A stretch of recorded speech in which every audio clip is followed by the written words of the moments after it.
Technique de méditation, guide pratique de Osho Rajneesh. Chapitre 1. Avertissement.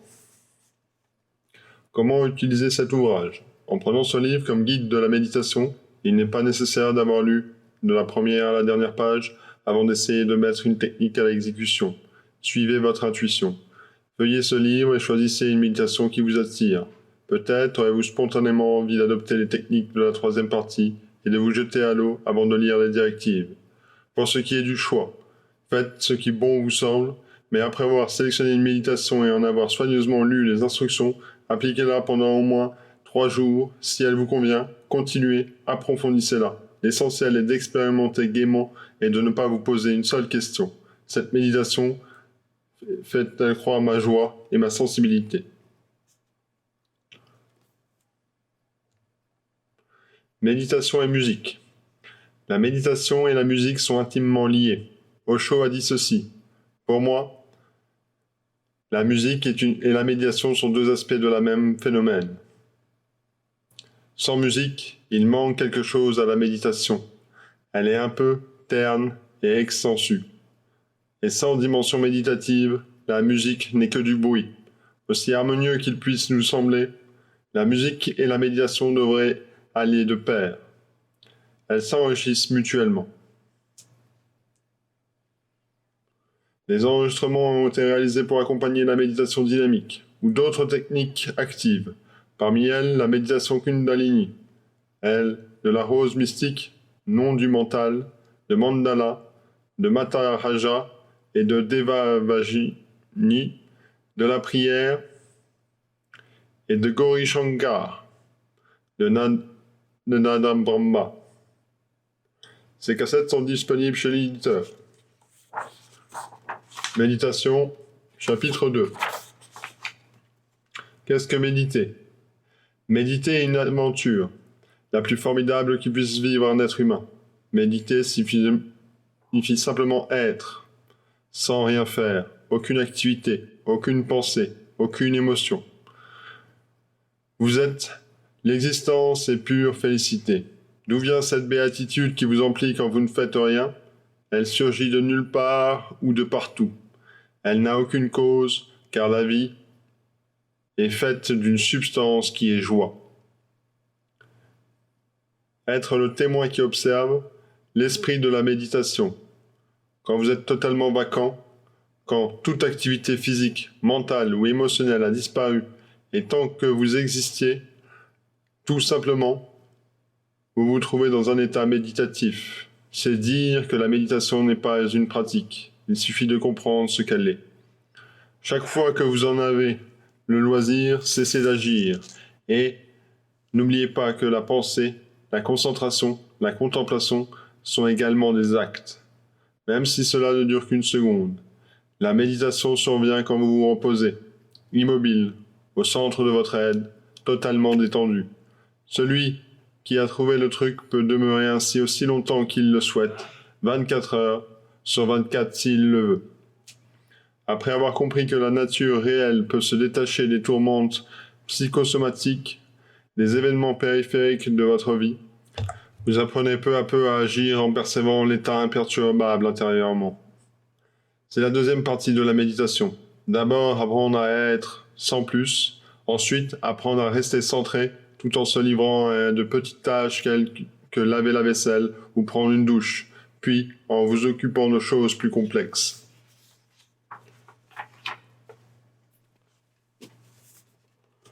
Ainsi, je m'adresse à vous sans que mon état méditatif ne s'en ressente. Au fond de moi, il n'y a pas une ride. Tout est parfaitement silencieux. C'est dire que la méditation n'interdit pas l'action. Elle n'exige nullement que vous tourniez le dos à votre vie. Elle vous enseigne une nouvelle façon de vivre qui consiste à résider dans l'œil du cyclone.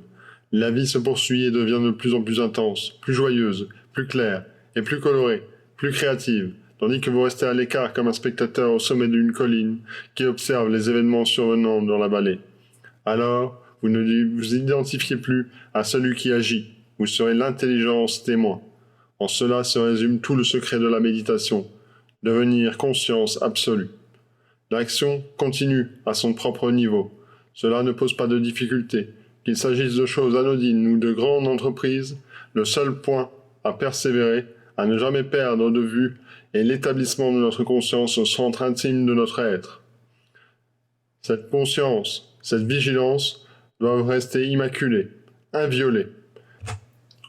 Le hassidisme est une école initiatique dissidente du judaïsme, fondée par Baal Shem. Celui-ci avait l'habitude de se rendre au bord de la rivière en pleine nuit, parce qu'à ce moment-là, tout était paisible et silencieux. Il s'installait au bord de l'eau, calmement, se contentait d'observer sa propre nature, sa propre essence. Un jour, le gardien d'une riche demeure qui y trouvait sur la route de Baal Shem ne contint plus sa curiosité.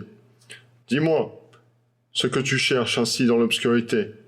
Je t'observe depuis longtemps. Que fais-tu là, assis sans rien faire sur la rive? » « Je sais que tu m'as suivi plusieurs fois, répondit Baal Shem.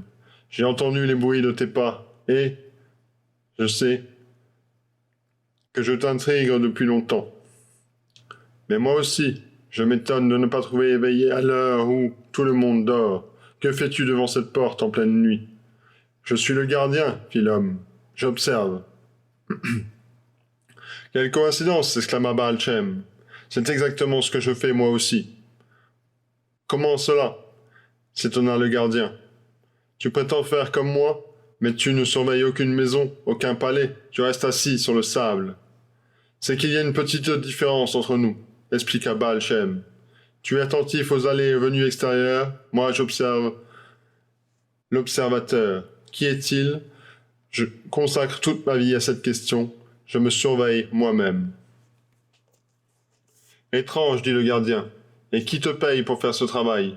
Ce travail est sa propre récompense. Il me procure une telle joie, une telle félicité, qu'il est en soi une bénédiction.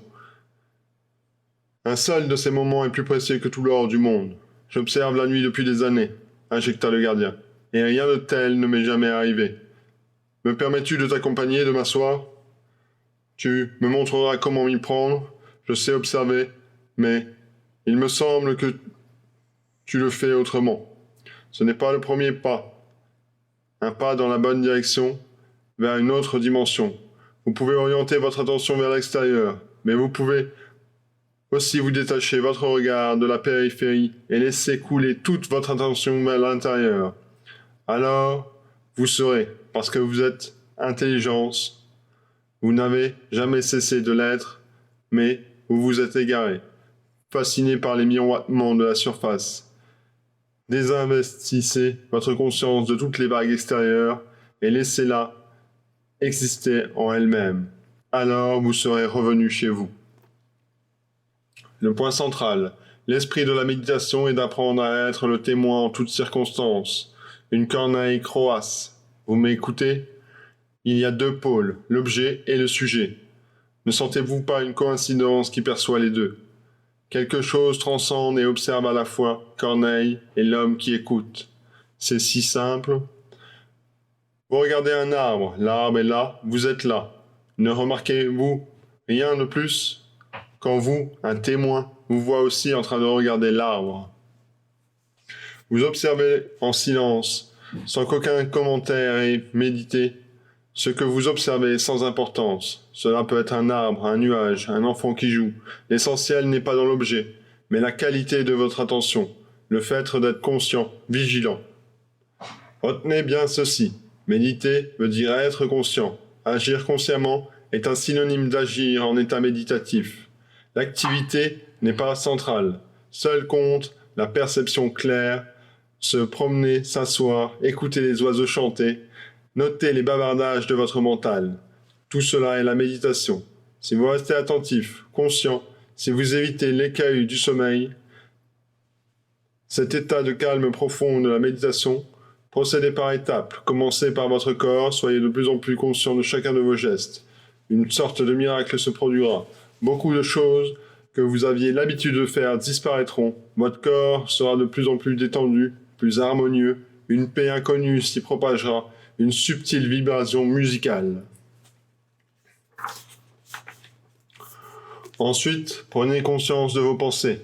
Ce sont des phénomènes les plus subtils et aussi les plus redoutables que les mouvements physiques. Vous serez surpris de constater ce qui se passe dans votre cerveau. Si vous écriviez ce qui vous traverse l'esprit, vous serez vraiment stupéfié. Faites-le pendant 10 minutes, puis laissez ce que vous avez noté.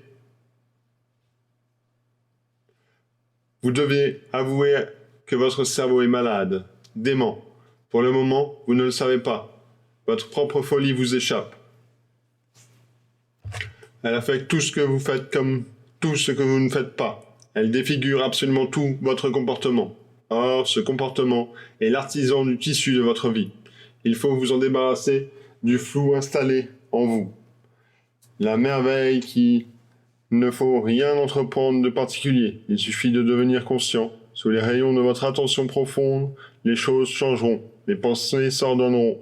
De chaos, elles deviendront cosmos. La folie se dissipera et une sensation de paix se propagera en vous. Quand votre corps et votre mental seront calmés, vous verrez qu'ils sont accordés. Un pont les relie. Ils ne se précipiteront plus alors dans les sens opposés. Vous ne serez plus écartelés. Cette cohésion, cette réconciliation vous sera d'un grand secours dans la troisième phase, celle de la prise de conscience de vos humeurs, de vos émotions et de vos sentiments. Ces derniers constituent la couche la plus subtile, la plus évanescente de votre personnalité. Si vous avez réussi à observer vos pensées, un pas de plus dans l'élargissement de votre conscience suffira à percevoir toute la vie émotionnelle. Alors, 3 manifestations se confondront et ne feront plus qu'un. Quand le corps, l'esprit et le cœur fonctionnent parfaitement et chantent ensemble, une symphonie se fait entendre en vous. Ce sera le début de la 4e phase, celle qui échappe à votre volonté. Vous ne pourrez plus rien sinon attendre. La 4e plan se manifeste spontanément, comme une grâce accordée à ceux qui ont affranchi les 3 premiers échelons. Ce 4e stade de l'éveil ultime de la conscience, l'homme devient conscient de sa conscience profonde et atteint la bouddhité. Il découvre enfin ce qu'est la félicité. Le corps connaît les plaisirs. Le mental sait ce qu'est le bonheur. Le cœur accède à la joie. La 4e sphère est celle de la béatitude. Cet état extatique est l'aboutissement du sannyas. Des efforts réalisés par des chercheurs de vérité, la voie qui mène est celle de la conscience. Le point crucial est donc d'être pleinement attentif et de ne jamais quitter votre position de spectateur, d'être sans cesse le témoin de vous-même. Au fur et à mesure que ce témoin se consolidera, se stabilisera, une transformation s'opérera, les choses que vous observez silencieusement s'évanouiront. Un jour, pour la première fois, l'observateur deviendra la chose observée et vous serez revenu à la source.